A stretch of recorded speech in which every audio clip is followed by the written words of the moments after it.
مل جائے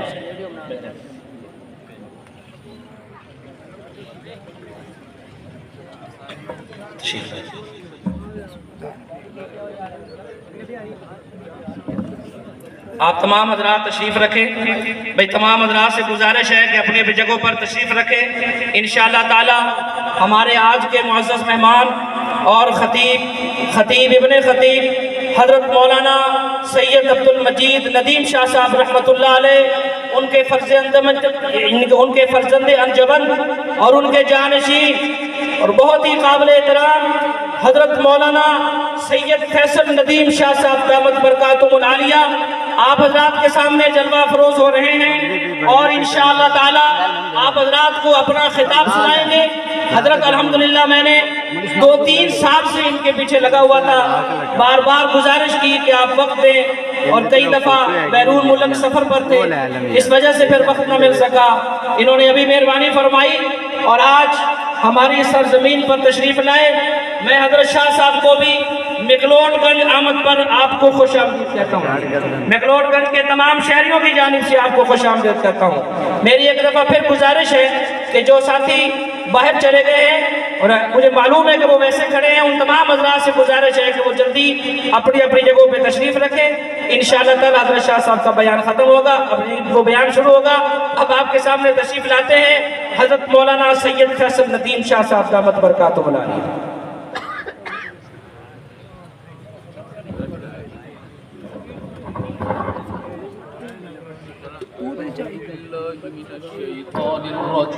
بسم اللہ الرحمن الرحیم لقد من اللہ علی المؤمنین اذ بعث فیہم رسولا من انفسہم یتلو علیہم آیاتہ وَيُزَكِّيهِمْ وَيُعَلِّمُهُمُ الْكِتَابَ وَالْحِكْمَةَ وَإِن كَانُوا مِن قَبْلُ لَفِي ضَلَالٍ مُبِينٍ صدق اللَّهُ مَوْلَانَا الْعَظِيمُ وقال رسول الله صلى الله عليه وسلم لا يؤمن أحدكم حتى يكون هواه تبعا لما جئت به وقال رسول الله صلى الله عليه وسلم إن لكل نبي دعوة قد دعا بها فاستجيب فجعلت دعوتي شفاعة لأمتي يوم القيامة وصدق رسوله النبي الأمي الكريم ونحن على ذلك لمن الشاهدين والشاكرين والحمد لله رب العالمين۔ ارباب علم دانش، محترم بزرگ و عزیز دوستوں، آج 17 ستمبر 2024 12 ربیع الاول ہم یہاں منچن آباد کے مضافات میں رحمت عالم صلی اللہ علیہ وسلم کی مبارک سیرت کو بیان کرنے اور سننے کی نیت سے جمع ہوئے ہیں۔ رات بہت گزر چکی، میں خود بھی مسافر ہوں، مریض ہوں، مجھے آپ سے بات کرنے کے بعد واپس ساہیوال اور وہاں سے اسلام آباد جانا ہے، اور میں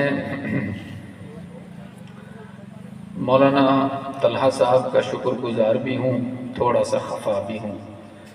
شکر گزار اس لیے کہ 8 سال کے بعد مجھے آج پھر آپ سے ملاقات کی خوشی حاصل ہو رہی ہے، اور خفا اس لیے کہ انہوں نے فرمایا تھا ہم 11 بجے آپ کو رخصت کر دیں گے، تو 11:30 بجے تو میں آپ کے سامنے بیٹھا ہوں۔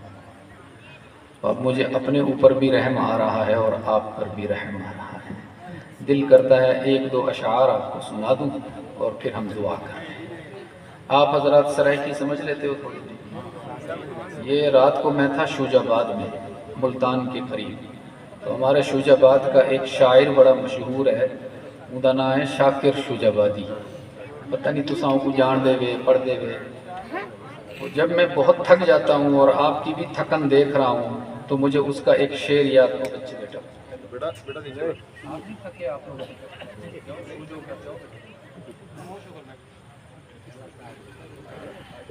اور شاکر شوجابادی آدھے اتھاں جو بھوگ بھوگے ہیں اتھاں کوئی تاں جزا ملسی۔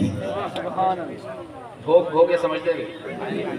یہاں جو دکھ اٹھا رہے ہیں، مشقتیں جھیل رہے ہیں، طویل سفر کر رہے ہیں، گھنٹوں زمین پر بیٹھ کر علماء کے بیانات قراء کی تلاوت سن رہے ہیں، اتھاں جو بھوگ بھوگے ہیں اتھاں کوئی تاں جزا ملسی۔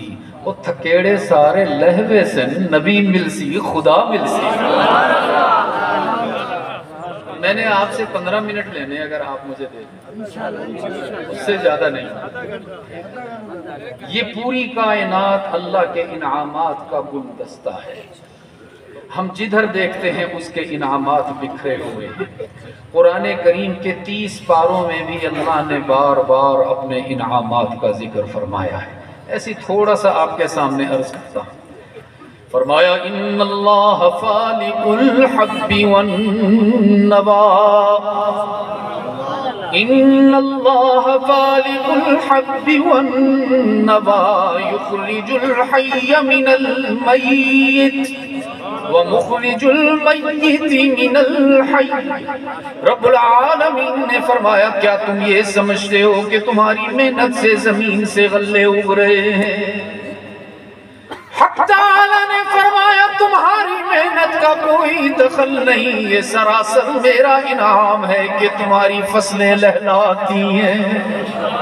جب تم اپنی گندم کا دانہ زمین کے سینے میں ڈالتے ہو، جب تم اپنے چاول کا دانہ زمین کے سینے میں ڈالتے ہو تو زمین اللہ سے اجازت مانگتی ہے، الہ العالمین میرے اندر تو میت بھی آ جائے خراب ہو جاتی ہے، میرے سینے میں تو لوہا بھی آ جائے دفن ہو جائے کچھ دنوں میں گل سڑ جاتا ہے۔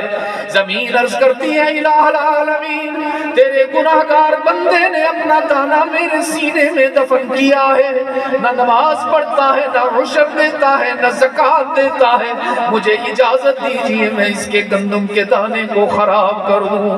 رب العالمین فرماتے میرا بندہ گناہگار ہے تو کیا ہوا، میں تو رب العالمین ہوں نا۔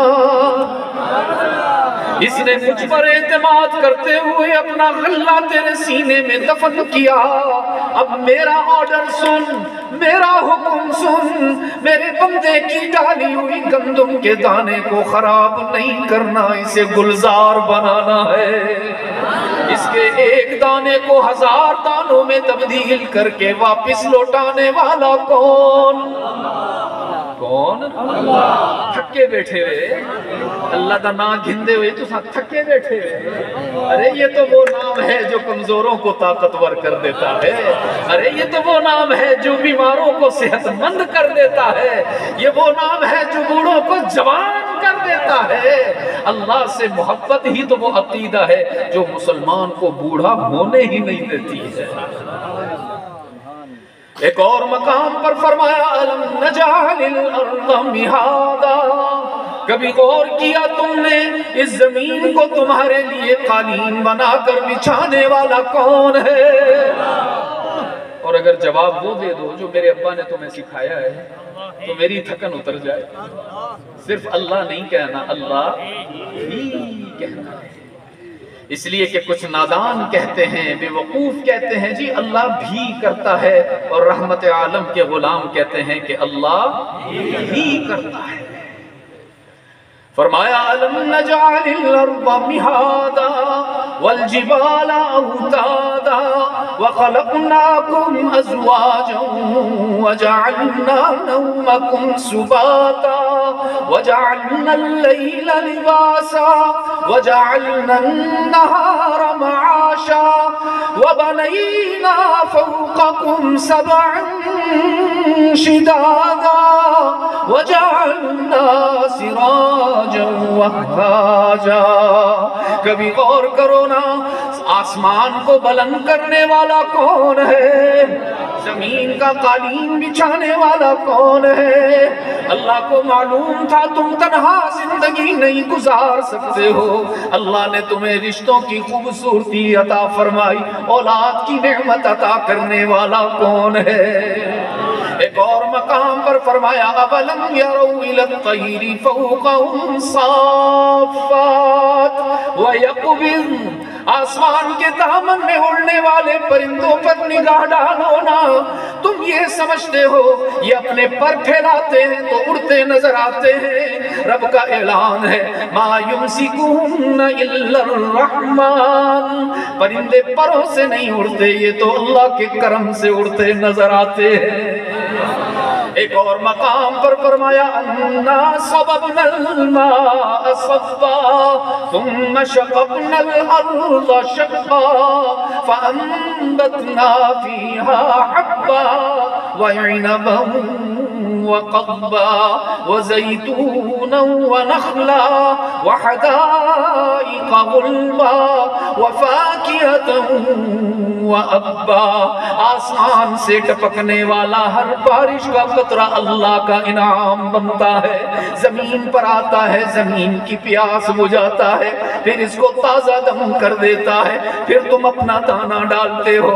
اللہ کی عطا کردہ تخلیق، اللہ کی عطا کردہ بارش اور اللہ کی بنائی ہوئی زمین تمہارے دانے کی پرورش کرتی ہے اور ایک دانہ ہزار دانوں میں تبدیل ہو جاتا ہے۔ یہ ساری نعمتیں عطا کرنے والا کون ہے؟ ایک اور مقام پر فرمایا أَلَمْ نَجْعَلْ لَهُ عَيْنَيْنِ وَلِسَانًا وَشَفَتَيْنِ، کبھی غور کیا تم نے یہ آنکھوں کی نعمت تم کس دکان سے لائے ہو، کس مارکیٹ سے آنکھیں خرید کر آئے ہو؟ رب کا اعلان ہے یہ آنکھیں تمہیں ماں باپ نے بھی نہیں عطا کی ہیں، آنکھوں کی روشنی عطا کرنے والا کون ہے؟ زبان کو بولنے کی طاقت دینے والا کون ہے؟ پورا قرآن اللہ کی نعمتوں کے تذکرے سے معمور ہے، معمور ہے، معمور ہے، ہر صفحے پر اللہ کی نعمتیں بکھری ہوئی نظر آتی ہیں۔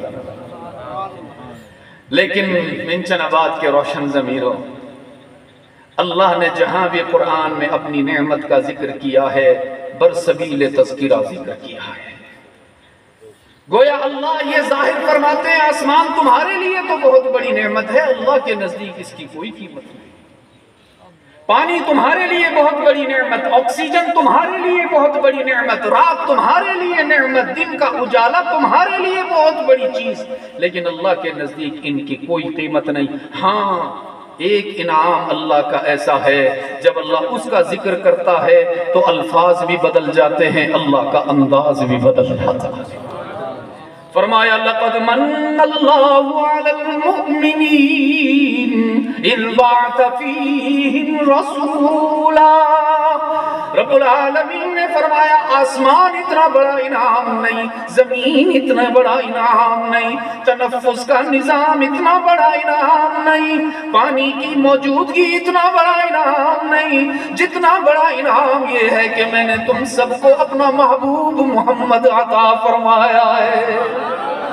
اللہ کا وہ محبوب ہے جس کی تخلیق پر اللہ بھی ناز کرتا نظر آتا ہے، اللہ کا وہ محبوب جس کے لباس کی عطاؤں کو اللہ نے قرآن کی آیات بنا دیا، اللہ کا وہ محبوب جس کے ماتھے سے پھوٹنے والی روشنی کی کرنوں کو اللہ نے قرآن کی آیت بنا دیا، اللہ کا وہ محبوب جس کے بالوں کی سیاہی سے راتوں کو اندھیرا عطا کرتے ہوئے اللہ نے قرآن کی آیت بنایا ہے، اللہ کا وہ محبوب کہ جس شہر میں چلتا ہے اللہ اس شہر کی قسمیں آسمان پر کھا لیتا ہے۔ رب نے فرمایا لا اقسم بہذا البلد، مجھے قسم ہے شہر مکہ کی۔ کون سے شہر کی؟